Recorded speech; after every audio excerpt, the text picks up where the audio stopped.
right, ladies and gentlemen, welcome to our panel discussion on the importance of computer science education. Now, we have four amazing speakers who are going to contribute some ideas to let us know what are the facets of education when it comes to computer science that are going to contribute, especially to the youth in today's context.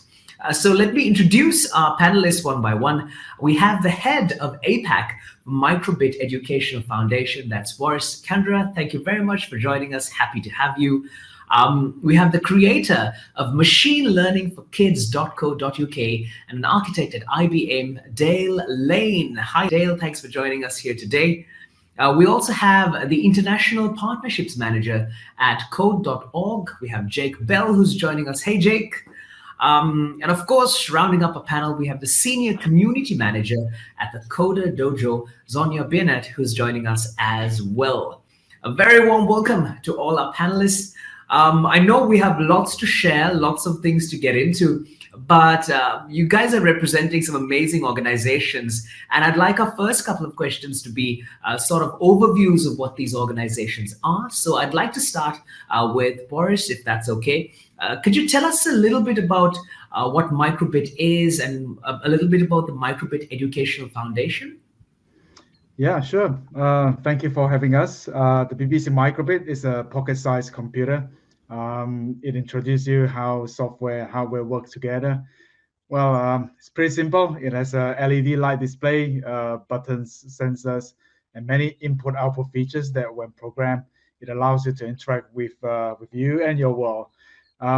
Yeah, and we have always worked very closely with our communities to make it easier to get the most out of the device, both inside and outside the classroom. So getting hands-on and experimenting with the microbit is definitely the fun way. And hopefully it is also accessible and also as affordable as possible for the students to use. The microbit helps us to understand how computers work, but it's definitely more than that. It's about educational movement for our next generation. And the Microbit Educational Foundation, it is a non-for-profit organization based in the UK, but we'll be making impact around the world and especially in APAC. Our mission is to to inspire every child to create their best digital future. And by making Microbit the easiest and most effective learning tools for digital skills and creativity, we enable children around the world to participate in the digital world, and with particular focus on girls and those from disadvantaged groups. Our mission guides us to support exceptional educational programs around the globe, and hopefully we aim to reach 100 million students learning digital skills with Microbit by 2025. We are working in partnership in more than 60 countries so far. We also collaborate with a lot of partners and educators to create and curate exceptional curriculum materials, including training programs and resources. Fantastic. I really love that line about inspiring every child to create their best digital future. That is super inspirational. Thank you very much, Boris, for kicking that off. Speaking on the topic of inspiring every child to create their best digital future. The URL machinelearningforkids.co.uk. I guess it doesn't get more descriptive than that, right? So Dale, would you like to tell us what the inspiration behind Machine Learning for Kids was, please? Yeah, sure. Thanks for having me. I mean, the URL is descriptive, but it was a terrible idea. It's far too much to type. It was probably the biggest mistake I made. But the idea of Machine Learning for Kids is a free online tool for creating machine learning models that's integrated with platforms that children already are generally quite familiar with. So they, by far the most widely used platform is Scratch. So it means students can use Scratch blocks, their Scratch programming, sort of visual drag and drop programming environment to create a variety of types of machine learning model, and then use that machine learning model to do things, to make games, to make projects. There are other integrations as well for, like Python for some of the older students, or App Inventor for students who want to make mobile apps. But the underlying idea across all of them was about trying to give students an insight into what AI is, how it impacts their lives. And because in my opinion, one of the best ways of giving students that insight is through hands-on, giving them a chance to touch that technology, to make something with it, to do something with it, to learn firsthand how it behaves. Because then it gives them that insight into how it shapes the world around them. Fantastic. Well, people say it's never too late to change URLs. Maybe sometime in the future, you'll have a chance to address your concern about the URL being too long. All right. On that note, from a very long URL, we're going for a very short URL. Jake, tell us, Codeorg. Would you like to give us an introduction, please, an overview, if you will? Perfect. Absolutely. And yeah, we talk all the time about how, great it is to have a short URL, but there are times when we have to fight against the opposite stereotype that people think we're only about coding when we're really about computer science education more broadly. And so I certainly understand that challenge. First of all, thank you so much to the STEM Up Educational Foundation and everyone for putting together such a great event. Well, of course, I wish I could be there in person. That would be ideal. I really am grateful for the technology that allows us all to come together from around the world and participate in an event like this.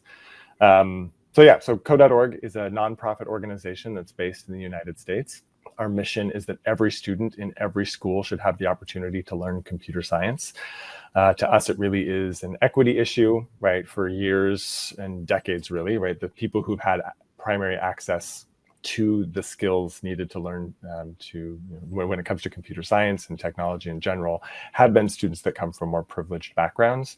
And so we work in a lot of areas to try to make sure that those skills are being distributed to all students wherever they are. So we have a specific focus on reaching girls and young women, as well as students from whatever other underprivileged or underrepresented groups, depending on kind of the country where we're working.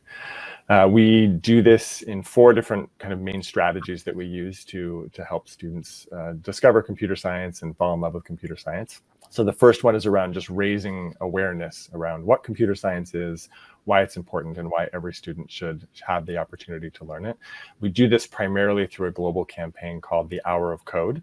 The Hour of Code can happen at any time of the year whenever someone wants to participate, but we tend to put a big, heavy focus on it right now during this time of year.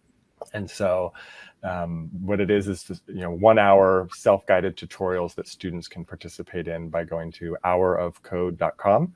And they can get that initial exposure and see how computer science can be fun and engaging and creative in a way that maybe they didn't realize before.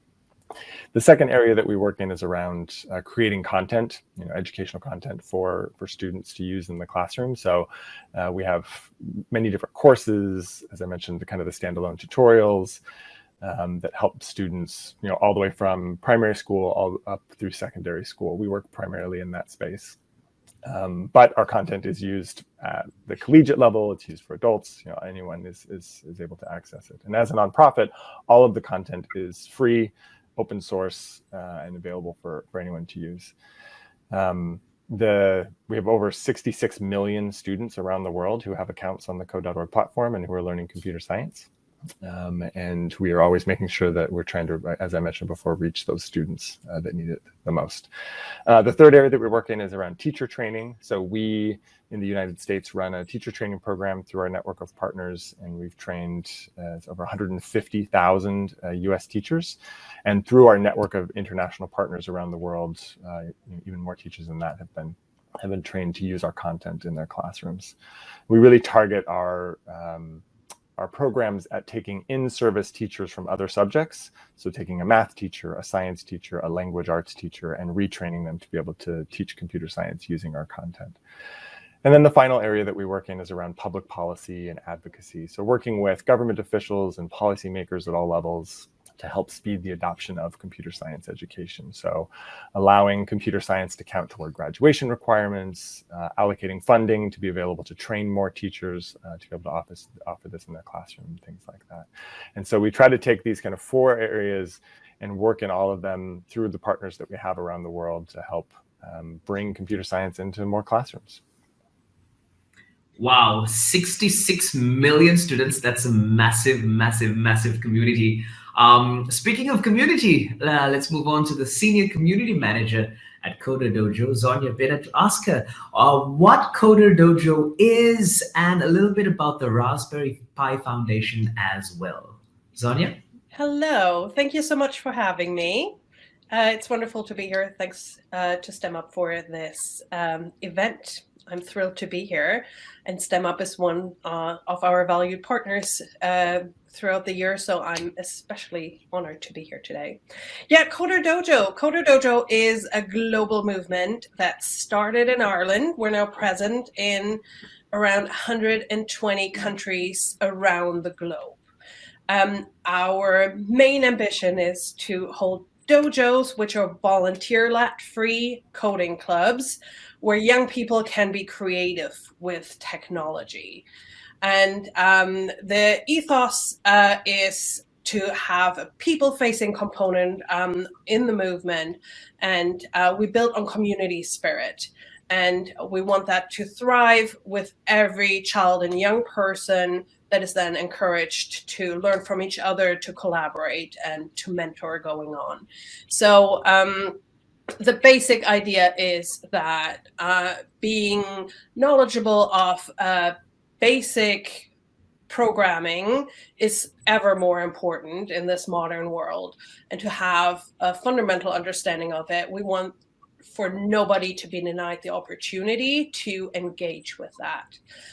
That is why we work in open source, we work with volunteers, we work with communities to ensure that children and young people have this influence in their life for a longer period of time, for that learning to unfold. So Coder Dojo is this program for volunteer-led clubs. Coder Dojo joined the Raspberry Pi Foundation in 2017, and we've been growing together ever since. So we're part of the Raspberry Pi Foundation family now, through which we have the opportunity to have a much wider reach and to bring many more opportunities to our community. The missions are very much aligned. It's very much about providing open source access for adults to help their communities to bring these programs to life. And then a wide range of events and competitions and just creative challenges for young people to get involved and for young people to be creative with technology, really. Thank you very much, Zonia. Thank you very much for that description and overview. So obviously listening to each of you speak about your organizations and also having done up some reading and research about you, obviously there are lots of commonalities, lots of areas where we cross over. So the questions aren't going to be directed at anyone in particular. So if you feel at any point in time you want to jump in and respond, please feel free to do so. Obviously, all of our work is centered towards young people and youth. And you spoke about the importance of it in different aspects, but I'd just like to ask each one of you, and anybody feel free to answer, if we're to communicate to a younger person from their perspective, the importance of getting into either coding or computing or AI or machine learning at a young age, or if you're communicating to a parent, this is an avenue that your child may be worth pursuing. What points would you like to highlight in terms of it's important because of this? Anybody like to weigh in? Dale, you want to kick things off? Yeah, sure. I think there's different levels that students can engage with it at. So at the base level, I think the reason I would sort of say it's important for children to learn this at an early age is it's about understanding how the world around them works. It's about being able to understand the implications for why things work the way they do, for particularly, I focus a lot on AI and machine learning, and that is increasingly touching every aspect of our lives. There's the obvious bits like the tools we use, like the Alexas and the Siris, but also there's, it's starting to get into the fields of, it'll be driving the cars on our roads, it will be deciding what jobs we can get. So I think there's that level of encouraging students to have enough of an understanding of AI, machine learning, or technology more broadly, so that they understand the world around them. Now, there's some students who will love it and enjoy it and will get that passion for creating it, and that's fantastic. And they will take, they will go further and they'll take it forwards and they'll learn more about the technology and how to create it. But I think for all students, even the ones who don't go on to become coders and developers, they need that base level understanding to at least engage in the debate about how this technology should be used. Jake, you want to add in some thoughts on that? Sure. Yeah, I mean, I absolutely agree with everything that Dale's saying. Like, really, when we approach teaching computer science at Codeorg, we think of it more as a foundational subject rather than a vocational subject, right? Obviously, there are going to be those students that want to go on to become coders and computer scientists, but really, no matter what industry any student goes into, that industry is currently being upended by computer science, right? So whether it's entertainment, whether it's hospitality, legal, medicine, no matter what it is, agriculture, right? All of these industries are being changed by technology and by computer science. And so having that basic understanding is only going to benefit them. And then plus there's the aspect that Dale mentioned, right, about just being a member of a modern society and being able to understand these topics and participate in these debates. Another component that I always think about in this, especially as we think about starting early, is looking at the research that's been done about the stereotypes that begin Absolutely. at such a young. I was just going to say that the stereotypes that students get at such a young age, right? So there's a lot of research that's been done in this space. Most recently, there's an organization in the US called the National Academy of Sciences that has released some research showing that as early as age 8, girls and young women are already establishing that computer science isn't for them because of different things that they see in society. And so how important it is for us to give them that opportunity at a young age to try it, to see that it is for them. We are breaking down those stereotypes. I think it's something that that's really critical. Fantastic. Thank you very much, Jake. Waris, you have anything to add to that area? Well, I certainly do agree with this, and just covering on the microbit side, definitely it is amazing to see how students actually collaborate with one another, and I think it's about creating amazing solutions using technology if that's possible. And to me, it really matters when students take the initiative to figure out how to solve the problem, and not just the consumer, the technology as well. So on that topic, Waris, I'd like to ask you, how do you use physical computing devices such as microbit to teach other subjects in addition to computer science and programming? And do you want to give us some insight on that? Yeah, I can start with that. My daughter liked to call microbit applications as magical, or it stands for making digital and physical world connecting together. I don't know how she comes with that. But microbit is an amazing, empowering little piece of computer in classrooms, and most classroom users for the device included the use of the microbit device normally in a group work, and more often in project works with computing, technology, science lessons, and the children are inspired to use the microbit as a technology to save the planet with technology. And they're always using it in different stages as well. And what is amazing is the originality and the creativity of their ideas to solve the problems that they can find from their daily lives and surroundings. Fantastic. So speaking of kids doing these things, my next question is to Zonia. So how does the Coder Dojo initiative make sure that students don't get left behind when all children don't have access equally, right? So how does the platform ensure that children don't get left behind, even though some of them might have access, some of them might not? How would that work? Yeah, it's definitely a tough question, but the most important one, right? We have it at the core of our mission that we want, that the goal is that everyone has the chance and the opportunity to get access to digital making. I find it's important to, first of all, learn about the barriers and acknowledge the barriers, really engage with the research to find out where are people being left behind, because it's so hard when you are on the end doing things and you see loads of kids and it seems fine, but you have to ask the question, who are the people that are not at the table? Who are the people that we need to reach out to? And over the years, we've engaged in different initiatives and different areas to ensure groups feel included and groups are included. So we started out with the Girls Initiative, where we got a consultant in. We worked on really the language that we use. Like we looked into. Sometimes it's as little as certain how sentences are phrased, how competitions are announced that are more appealing to one gender than the other. So really going into those details of like, what are the barriers, how can we remove them?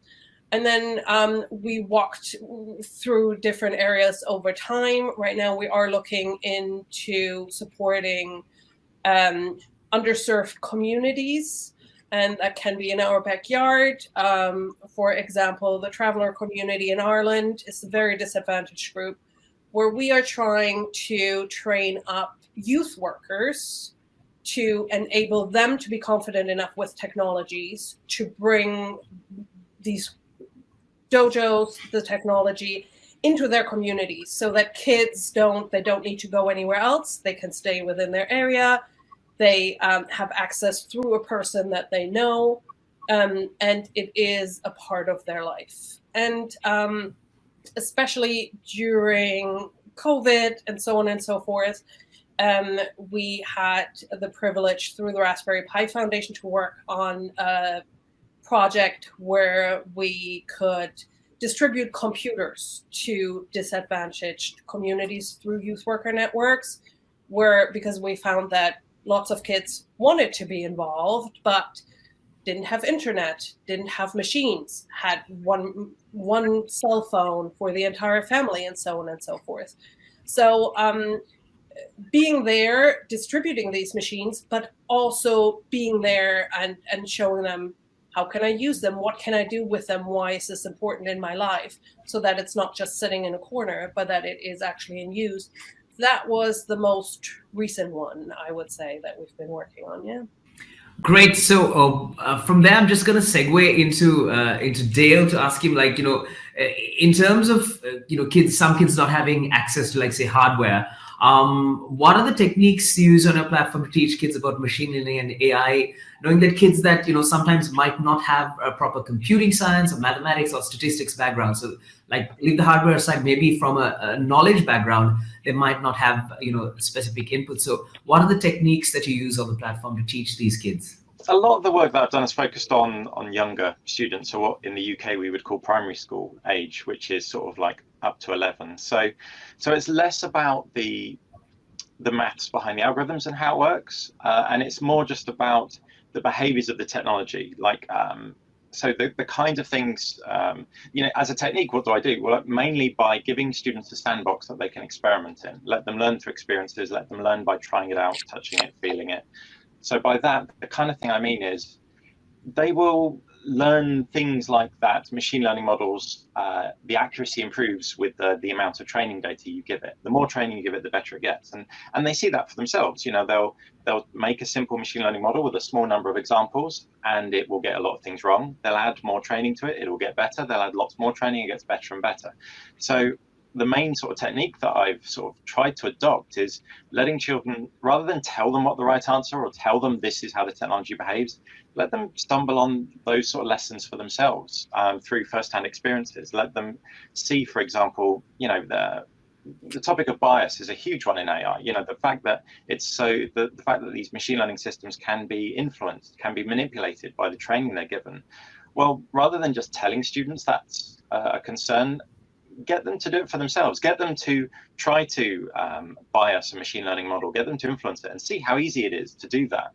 So rather than trying to go for the theory, I've tried to allow children to learn these lessons through first-hand experiences by giving them a sandbox space to play in and the time to explore and practice.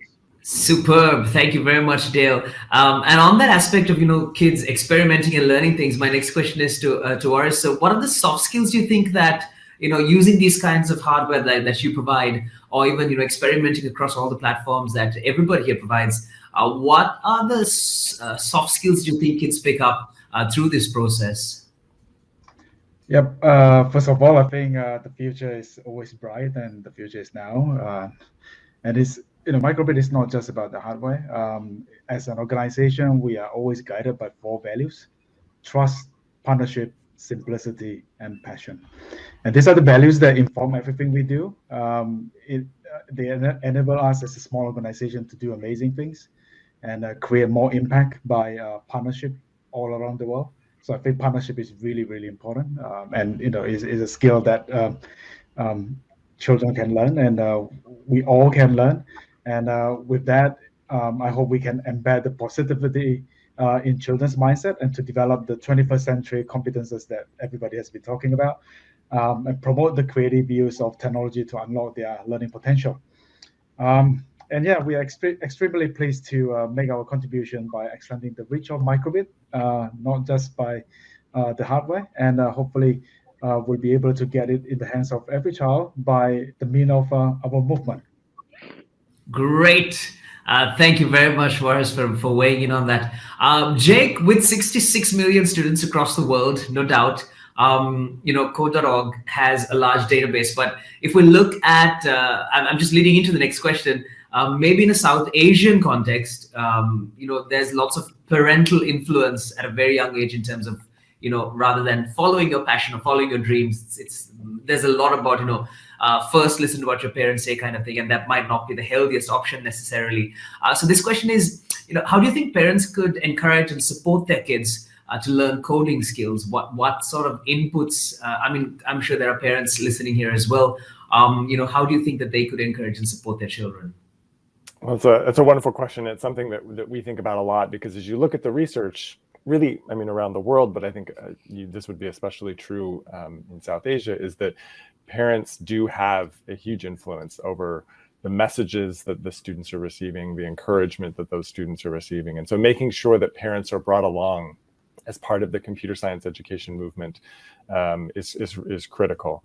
And so I would say one is for parents to think about their own stereotypes, right? So if a parent has a stereotype that computer science is only for boys, then they're not going to encourage, right, their daughters to take a computer science class or to join a club or something like that. And so first, working with parents to address those specific stereotypes and helping them understand why it is foundational for all students. Another area that we run into a lot, I think, is that parents have this sense that screen time, like too much screen time, is bad. And there certainly is, right, a lot of research to back that up. And I'm not saying that all I think what we have to realize is that all screen time isn't equal, right? There's screen time that's spent as a consumer, right, where a student or a child is just sitting watching a video or playing a game or something like that has a certain amount of value. But then there's the element of becoming a creator, right? And so recognizing that when a child is spending time with a device, that is where they're learning and they're trying out a new skill and exploring new things, that's a valuable time for them. And then the third area I would say is around giving them access to those devices, right? So I think Sonia brought this up before, is that a lot of these students grow up in households where they don't have their own device. They're sharing a device with the family, whether it's a mobile phone or a tablet. And so making sure that parents give the students those opportunities, giving them a chance for a few minutes a day, 30 minutes a day, whatever it is, to try out different activities on their devices. And then the last thing I'd say is doing it along with them, right? You don't just have to hand it over to a student and have the student go sit by themselves and do it. But I've seen so many great events or tutorials or different things that are great when a parent and a student are learning alongside together, right? You as a parent don't have to be an expert to be able to go on this journey with your student as well. Thank you very much, Jake. Thank you very much indeed for that. So on that point of, there is such a thing as, different kinds of screen time and different types of screen time, and there's good and bad, and we need to balance it. My next question is to Dale, and that is, how do you think educators should balance the risks and benefits of AI, considering there might be social and ethical implications? It's a question. So how do you think educators could balance that out? I think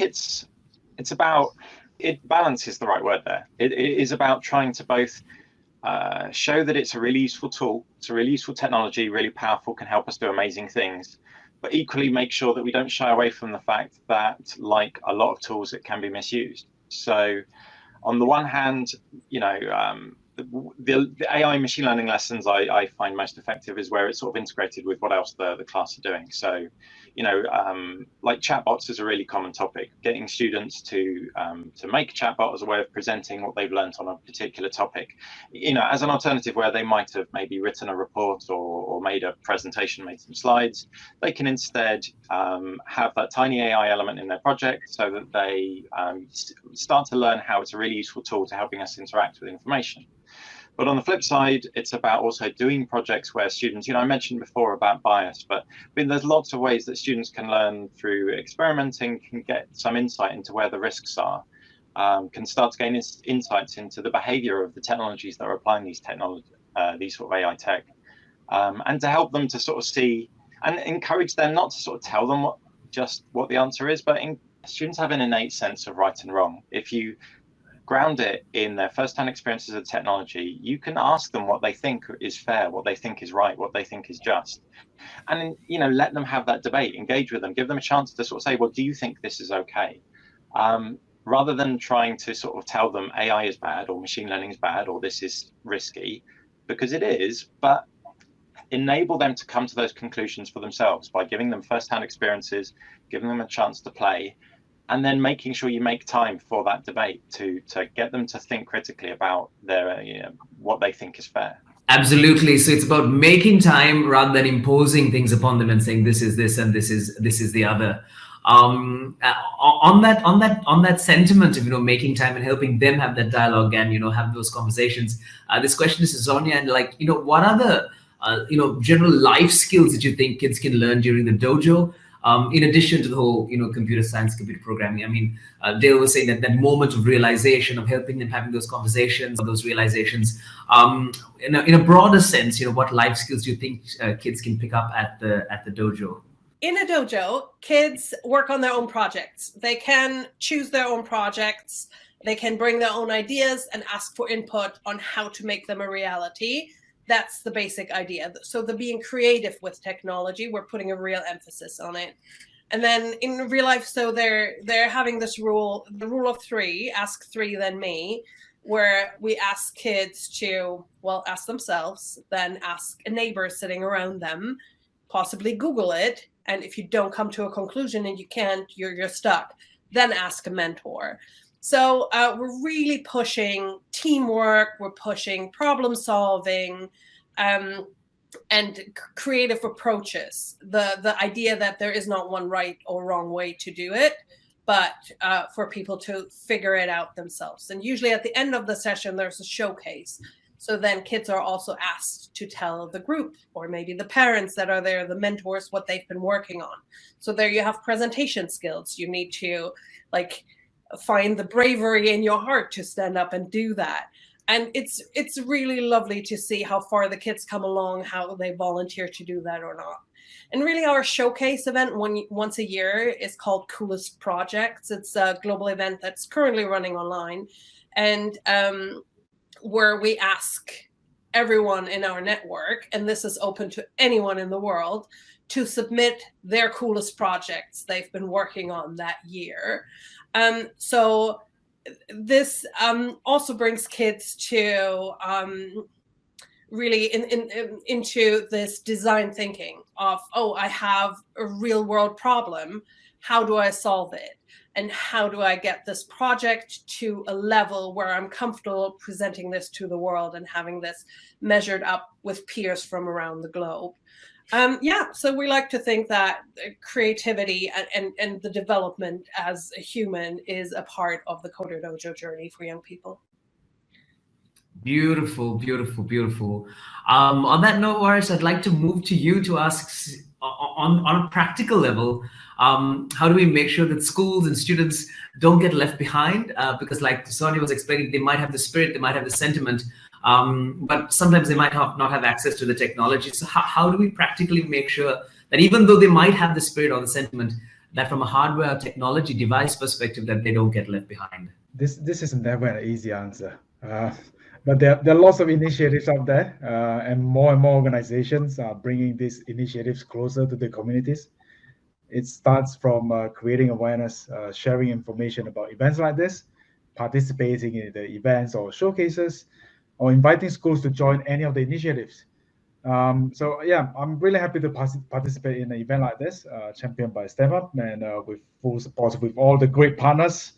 I believe that this program will bring technology closer to our communities in Sri Lanka and everywhere else, and hopefully this will enable children to enhance their life choices in the 21st century. Yeah, so keep sharing. Excellent. To round off a discussion, I think I have this question for Jake. So everything we've been talking about is about connecting different things, whether it's resources, whether it's sentiment, whether it's skills, whether it's technology, or whether it's devices, hardware. And earlier you had some great insights about what parents should do to support their kids.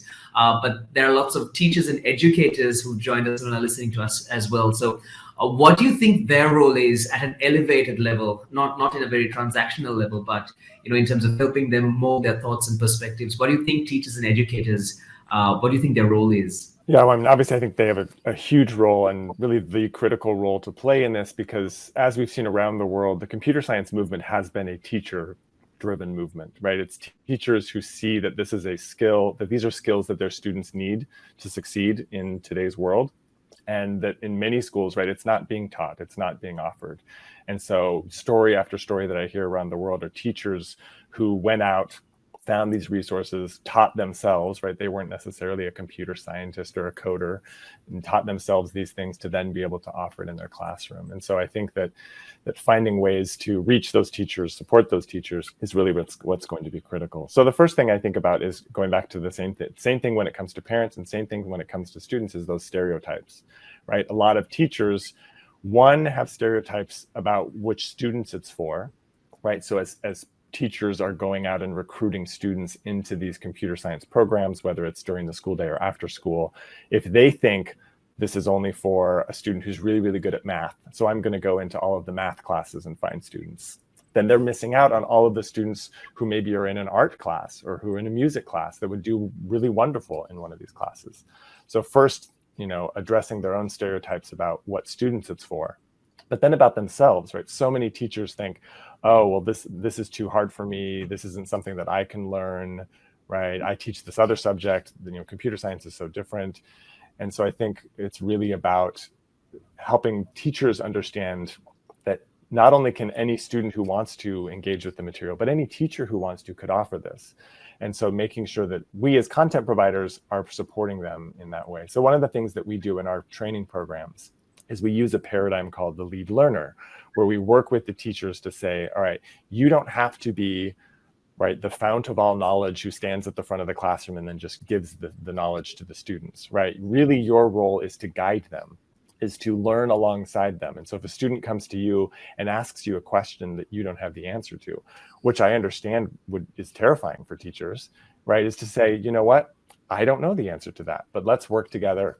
And not only are you helping that student find the answer, but back to kind of what Sonia was saying about ask three, then me, it's like you're teaching the students how to find those solutions on their own. Because really, right, as we think about, right, you could teach someone a programming language in a coding class, for example, but chances are the programming language that student will use when they actually eventually enter the job market is going to be completely different. And so it's not important that students learn the individual syntax of a specific language. What's important is that they learn how to learn. And that's really what they need to come out of a computer science class with. And so I think those are the components, is that, how can, teachers already have such a burden on what they do. And, they're already stretched thin. I mean, and the pandemic only, right, exacerbated that. And so I think that puts a lot more on us as, right, people who create these communities, create these educational resources to support these teachers as best as we can. And so, on the Codeorg platform, we offer teacher-facing lesson plans that pair with every single student-facing component of the platform that walk a teacher through, minute by minute. If you were going to deliver this to your students, here's a suggested way that you could do it. So that any teacher who feels maybe unsure of themselves can kind of use that as a guide to help them deliver the content to their students. And obviously, there's amazing educational resources from lots of organizations all around the world. Thanks very much, Jake. So something that popped out from the answers that everybody gave across, the numerous questions, was that how these things are moving away from very, pedagogical learning models to more, experiential learning models where, children are learning to learn by doing things, and that's truly amazing. Ladies and gentlemen, we've had some wonderful insights, some wonderful conversations. A big thank you to our panelists, Mr. Boris Kandra, Mr. Dale Lane, Mr. Jake Bell, and Ms. Sonja Bena. Thank you very much for joining us for the discussion on the importance of computer science education. It's been a pleasure moderating this conversation. Thank you very much for joining us.